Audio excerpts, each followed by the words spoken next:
टैनी चिड़िया अपने mummy papa के साथ रहती थी। टैनी चिड़िया की एक छोटी बहन थी जिससे वे बहुत प्यार करती थी। टैनी के मम्मी पापा जंगल में जाकर गुब्बारे बेचा करते थे। एक दिन टूनी चिड़िया और भानु चिड़ा गुब्बारा बेचकर घर आते हैं और कहते हैं, अरे टैनी बिटिया, क्या हुआ? ये पिंकी इतना क्यों रो रही है? मम्मी, घर में दूध खत्म हो गया है। आज हमारे गुब्बारे नहीं बिके हैं और एक पैसा भी नहीं कमाया है। हम पिंकी का दूध कहाँ से लाएं? नहीं मम्मी, मैं अपनी छोटी बहन को भूखा नहीं देख सकती। मैं अपनी छोटी बहन के लिए दूध लेकर आऊंगी। अब टैनी चिड़िया जंगल से दूर एक दूध वाले के पास जाती है। मिट्ठू अंकल, क्या आप हमें दूध दे सकते हैं? मैं आपको बाद में पैसे दे दूंगी। चलो भागो यहाँ से। मैंने कोई अनाथ आश्रम नहीं खोल रखा जो मैं फ्री में दूध दूं। अंकल, मैं आपसे भीख नहीं मांग रही हूँ, मैं सिर्फ आपसे उधार दूध मांग रही हूँ। नहीं है मेरे पास कोई दूध, जाओ यहाँ से। अब टैनी चिड़िया वहाँ से उदास होकर चली जाती है और एक ढाबे के पास रुक जाती है।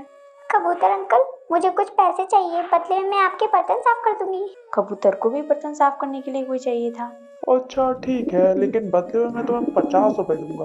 ठीक है अंकल, मैं आपके बर्तन साफ कर दूंगी। अब टैनी चिड़िया अच्छे से सारे बर्तन धो देती है और ढाबे का मालिक उसको 50 रुपए दे देता है और वे अपनी छोटी बहन के लिए दूध लेकर घर पहुँचती है। अरे बेटी, ये तुम कहाँ से ले आई?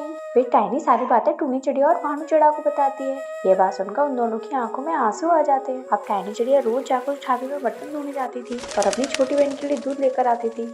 एक दिन कबूतर की पत्नी आती है और टैनी चिड़िया को देखकर कहती है, अरे आप इतनी छोटी सी चिड़िया से काम क्यों करवा रही हैं? अरे बेचारी गरीब है, इसके माँ बाप जंगल में गुब्बारे बेचने का काम करते हैं, उससे भी गुजर नहीं होती है, तो इसलिए ये बच्ची यहाँ आती है।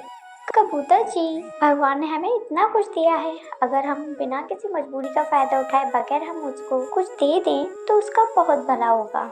ये लो टैनी चिड़िया, तुम ये पैसे रख लो और इससे अपना कारोबार शुरू कर लो। ठीक है आंटी, अगर मैं जिंदा रही तो मैं आपका जल्द से जल्द कर्जा उतार दूंगी। अब टैनी चिड़िया अपने घर जाती है और सारी बातें अपनी माँ पापा को बताती है।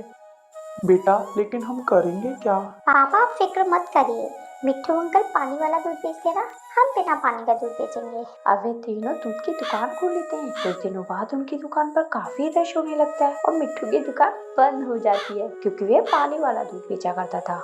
अब टैनी की काफी अच्छी आमदनी हो जाती है और टैनी चिड़िया अपनी माँ से कहती है, माँ, अब हमारा कारोबार काफी अच्छा चल रहा है, मैं आंटी को पैसे वापस करने जाती हूँ। अब टैनी चिड़िया पैसे लौटाने जाती है। अरे बेटा, ही तो मैंने से तुम्हारे लिए छोटी सी मदद की थी, मुझे ये पैसे नहीं चाहिए।